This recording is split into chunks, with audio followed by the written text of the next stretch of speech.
And the session will be moderated by Mr. G.M. Kapoor, the chairman of the Heritage Committee of the Bengal Chamber of Commerce and Industry, and he is also the state convener of INTAC, Bengal chapter.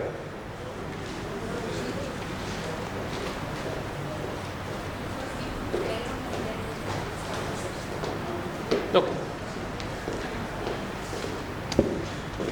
So,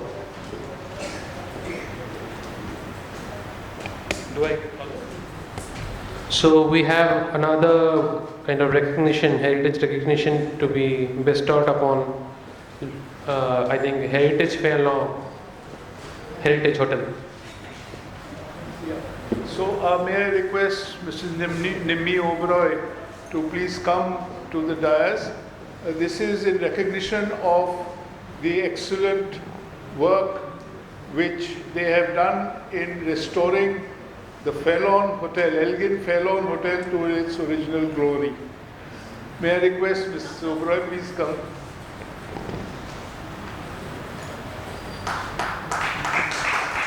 Would request my colleague Amrita to kindly hand over the memento to sir. Yeah.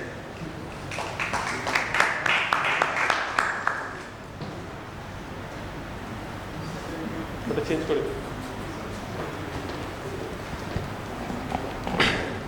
So the session is on.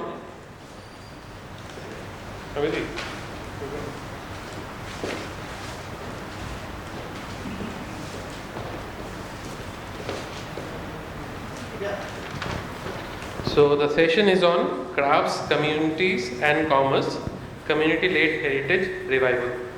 And to moderate this, I would request sir to please take over. Thank you, sir. Thank you very much. I'm so sorry about this time constraint. I know all of you are in a bit of a rush, but at the same time, with your knowledge of the subject, we definitely want you to, say whatever you can as fast as you can. So we have certain opening questions. So when we speak of heritage revival, are we merely preserving the past, or are we creating sustainable futures for the communities? So each one of you would like to name.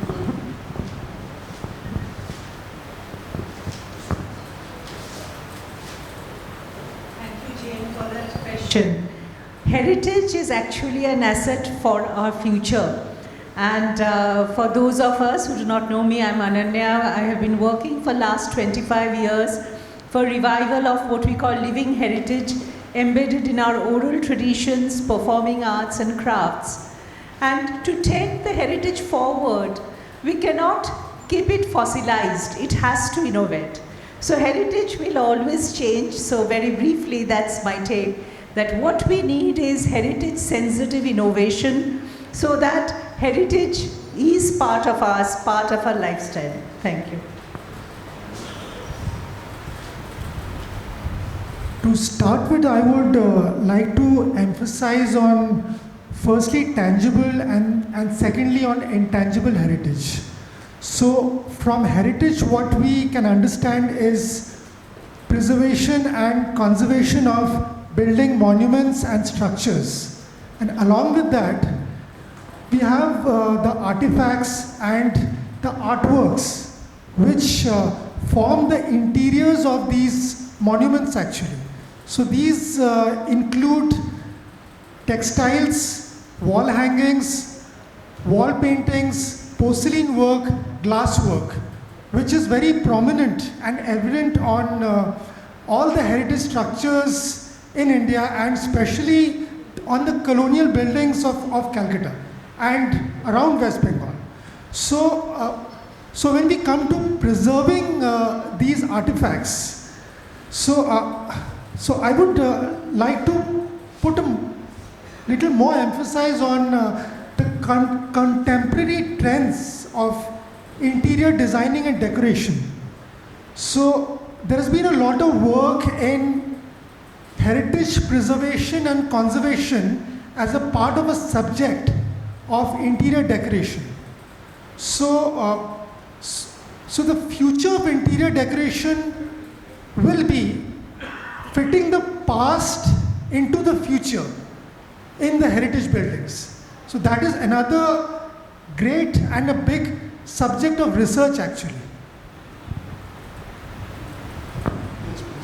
So, heritage can be divided into two categories. One is the tangible one and the intangible one. When it comes to tangible heritage, well, Calcutta is not that old as compared to our other Indian cities, which are far more popular in terms of built-in heritage. But whatever we have not marketed it the way that it should be. And when it comes to intangible heritage, there's so much that the authentic Bengal culture and heritage can offer to the rest of the world. A simple example, Gen Zs are now gaga about crepes. There are crepe stores popping up at every corner in Calcutta. We have been doing Pati Shakta, which is, the concept is so similar, but we have not been able to market it anywhere outside Bengal. While originating from a small Italian village, the crepe has taken the world into, the world has gone crazy about it. So there have been many examples. So both we have to work together to ensure that the intangible heritage of the city, which is priceless and which is slowly waning away, that can be a self-sustaining economy for the city of Calcutta. And that, if properly monetized, can definitely empower the new youth as well as bring back renewed interest and vigor into the city. Thank you. So at the end of the day, it is the monetization which will sustain. Absolutely. So, okay, so taking that forward, again, can heritage crafts survive today without becoming economically viable? Or does commercialization risk diluting authenticity? That's one. And what makes heritage revival genuinely community-led rather than institution or market-driven? This is something which you are handling on a daily basis. Okay. Yeah, I have been working across Eastern, Northeastern India, Western India, and maybe with more than 70,000 craftspeople and artists. And you know, my experience is no one is against commercialization. But what is needed, that is not extractive and it is equitable. So we need an ecosystem which supports these grassroots entrepreneurs access markets, be it local, national, international. And that equitable access is really the crux. I said just now that heritage is alive and changes. It is not fixed. So there is, when we talk of living heritage, we don't use the word authenticity because it's not fossilized.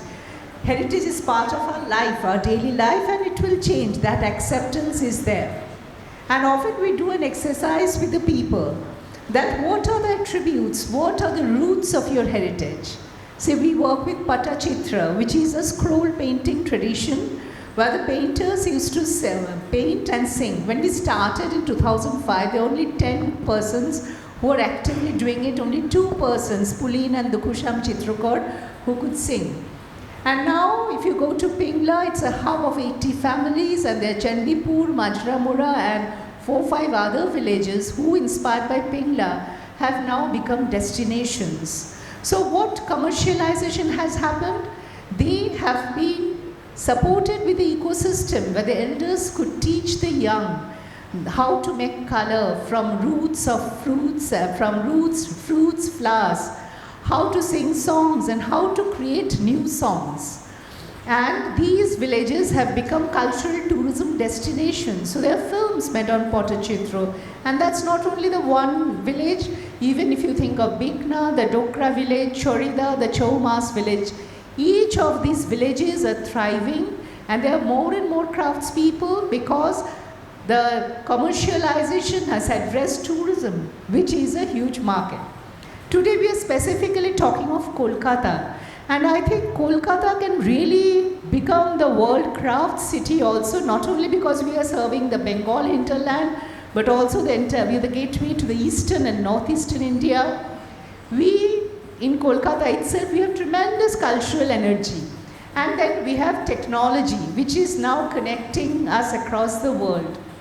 Another example of Patachitra, when COVID happened and market got disrupted, Sharno Chitrakar, who got the presidential award this year, she sang the song on COVID, painted on COVID, and then her daughter helped it to put on YouTube.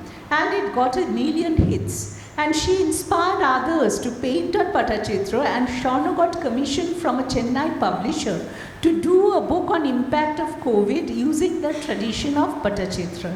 So commercialization, this is a heritage sensitive innovation where she is painting, she is telling the story in a published form. Durga Puja of Kolkata itself is a brilliant example. I think it is around 2.6% of West Bengal's GDP. I think it is to the range of 5,000 to 50,000 to 60,000 crores. But why should it be a seasonal thing? I think what we really need to do is that we should have this craft ecosystem all the year round. When studies have been done on Durga Puja, and it shows that it has really fueled the resurgence of craft. Be bamboo, chaumas, patachitra, wooden doll, they really look forward to Durga Puja as like the 50 or 60% of their annual income.